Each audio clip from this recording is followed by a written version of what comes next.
అదే సమయంలో మూడో సమస్యను మీరు ఒకసారి చూస్తే కమ్యూనల్ వైలెన్స్. కమ్యూనల్ వైలెన్స్ వచ్చి హైదరాబాద్లో 6 నెలలు కర్ఫ్యూలు పెట్టి రాష్ట్రం మొత్తం అనేక ప్రాంతాల్లో మత విద్వేషాలు రెచ్చగొడతా ఉంటే దాన్ని కూడా కంట్రోల్ చేశాం. అయితే ఈరోజు ఇంకొక పక్కన మీరు చూస్తే రౌడీజం నేను ఒక మాటే చెప్పాను. ఎవరైనా సరే రౌడీగా ఉండాలనుకుంటే మాత్రం ఈ రాష్ట్రంలో మీకు ప్లేస్ లేదు. అవసరమైతే రాష్ట్ర బహిష్కరణ చేశాం, కొంతమందిని గట్టిగా కఠినంగా యాక్ట్ చేశాం. దాంతో రౌడీలు అనే వాళ్ళు కూడా ఎక్కడా లేకుండా పోయే పరిస్థితులు. ఒకప్పుడైతే గల్లీకి ఒక రౌడీ, వీధికి ఒక రౌడీ కూడా తయారై పెద్ద ఎత్తున సెటిల్మెంట్ వీళ్లే, భూ కబ్జాలు వీళ్లే, ఊర్లో పెత్తనం వీళ్లే, వీళ్ళు ఇష్ట ప్రకారం చేస్తే అవన్నీ కంట్రోల్ చేశాం. కానీ 1924 లా అండ్ ఆర్డర్ విచ్చలవిడిగా భ్రష్టు పట్టించారు. ఇంకొక పక్కన అనేక సమస్యలు వచ్చాయి. తిరుమల తిరుపతి దేవస్థానం అపవిత్రం చేసే పరిస్థితికి వచ్చారు. భక్తుల మనోభావాలు దెబ్బతినే పరిస్థితికి వచ్చాయి. ఇంకొక పక్క ఒకప్పుడు తిరుపతిలో నేను చూశాను. నేను ఒకప్పుడే తిరుపతిలో కూడా లా అండ్ ఆర్డర్ లేకపోతే పోరాడాం. చిత్తూరు జిల్లాలో లా అండ్ ఆర్డర్ లేకపోతే గట్టిగా ఫైట్ చేసి మళ్ళా లా అండ్ ఆర్డర్ రెస్టోర్ చేసే పరిస్థితికి వచ్చాం. ఎప్పుడు కూడా నేను అధికారంలో ఉన్నా, అపోజిషన్లో ఉన్నా లా అండ్ ఆర్డర్ చేతికి తీసుకోవడం కానీ యాంటీ సోషల్ ఎలిమెంట్స్ని ప్రోత్సహించడం ఎప్పుడూ జరగలేదు.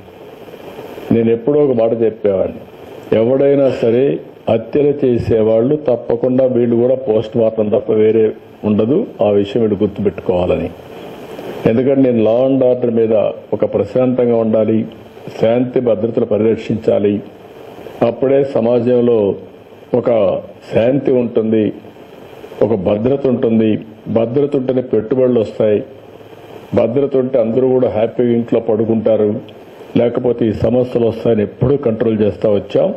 దానివల్ల చాలా వరకు కంట్రోల్ అయింది. ఈ 5 సంవత్సరాలు చేసినటువంటి ఇష్టానుసారంగా కార్యక్రమాలు ఇంకా అందరిలో డిస్టర్బెన్స్ ఉంది.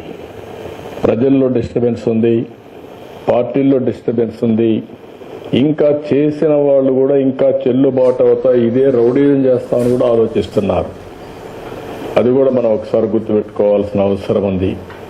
నేను ఒకటే ప్రతి ఒక్కరికి విజ్ఞప్తి చేస్తున్నా, ప్రజాస్వామ్యం లిమిటేషన్లో పనిచేస్తే ఎవరన్నా వాళ్ళ విధానాలు చెప్పాలని చెప్పుకోవచ్చు, కానీ విధానాల పేరుతో రౌడీజం చేస్తాం, ఇష్టానుసారంగా లా అండ్ ఆర్డర్ మా చేతి తీసుకుంటాం, మీరేం చేస్తారంటే మాత్రం ఎట్టి పరిస్థితులు ఉపేక్షించాం. అది ప్రజాస్వామ్య విలువలు కాదు. ఆ విషయం గుర్తుపెట్టుకోవాల్సిన అవసరం ఉంది. లా అండ్ ఆర్డర్లో మనం ఒకసారి చూస్తే రోడ్స్ అని బ్లాక్ చేయడం, ఎక్కడికెక్కడ స్తంభింపజేయడం, లేకుంటే ఈ మధ్య మనం చూస్తున్న రఫా ఏంటో నాకు అర్థం కాలేదు.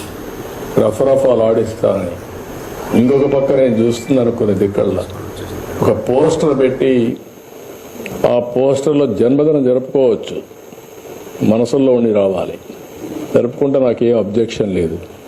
అదే సమయంలో ఆ ఫ్లెక్సీ దగ్గర నిషేధమైనటువంటి జంతు బలి చేసి ఆ జంతువును పైకి తీసి బ్లడ్ చల్లడం అంటే సమాజాన్ని భయభ్రాంతులు చేయాలనుకుంటున్నారు. ఆ రోజు కూడా మీరు పోలీసు వ్యవస్థ గుర్తుపెట్టుకోవాల్సింది, నేను ఏదైతే వివేకానంద రెడ్డి గారిని చంపినప్పుడు బయట ప్రపంచాన్ని నమ్మించారు హార్ట్ అటాక్ అని. అందరం నమ్మాం. నమ్మితే 2 రోజులకు నెక్స్ట్ ఈవినింగ్ నెక్స్ట్ మార్నింగ్కి రివర్స్ చేశారు. అంటే ఒక నేరస్తులు నేరాలు చేసి ఆ నేరాలు వేరే వాళ్ళపై నేయడమే కాకుండా ఓసారి దానికి ఎల్బీ కూడా క్రియేట్ చేసుకుంటారు. వీళ్ళు నేరాలు చేస్తారు, అప్పుడు ఎక్కడో ఒక వీఐపీ దగ్గర ఉంటాడు. అంటే నేరం జరిగినప్పుడు వీటి మీద కేసు పెట్టనీయకుండా చేసే తప్పుడు పనులు ఇవన్నీ. అవన్నీ వాళ్ళు ఎన్ని చేసినా మీరు ఒక్కటే గుర్తుపెట్టుకోవాలి, దొంగతనం చేసేవాడు కానీ, నేరాలు చేసేవాడు కానీ, ఘోరాలు చేసేవాడు కానీ ఎవిడెన్స్ లేకుండా తప్పించుకోలేడు. వాడు మనకంటే ఇంటెలిజెంట్ అయితే వాడు చేసి తప్పించుకుంటాడు. వాడికంటే మనం ఇంటెలిజెంట్ అయితే అక్కడనే పట్టుకొని ఇనిషియల్ స్టేజ్లోనే అరికట్టే పరిస్థితి వస్తుంది. ఇది నేను ఇప్పుడు చెప్పడం కాదు, పోలీసులకి డీజీపీ గారు కూడా చాలాసార్లు మాట్లాడుతున్నాం.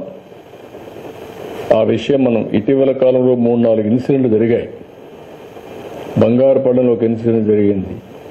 గుంటూరులో వాళ్ళ వెహికల్ కింద ఒక అతన్ని వేసి తొక్కించేసి వారుగా వారేసిపోతే తర్వాత అంబులెన్స్ లో వీళ్ళు తీసుకుపోయి ప్రాణం కాపాడలేకపోతే మళ్లీ వాళ్ళ బంధువులు పిలిపించి పోలీసులే అంబులెన్స్ లో పెట్టి అంబులెన్స్ చంపేశారని చెప్పి నేరం మన మీద వేసే పరిస్థితికి వచ్చారు.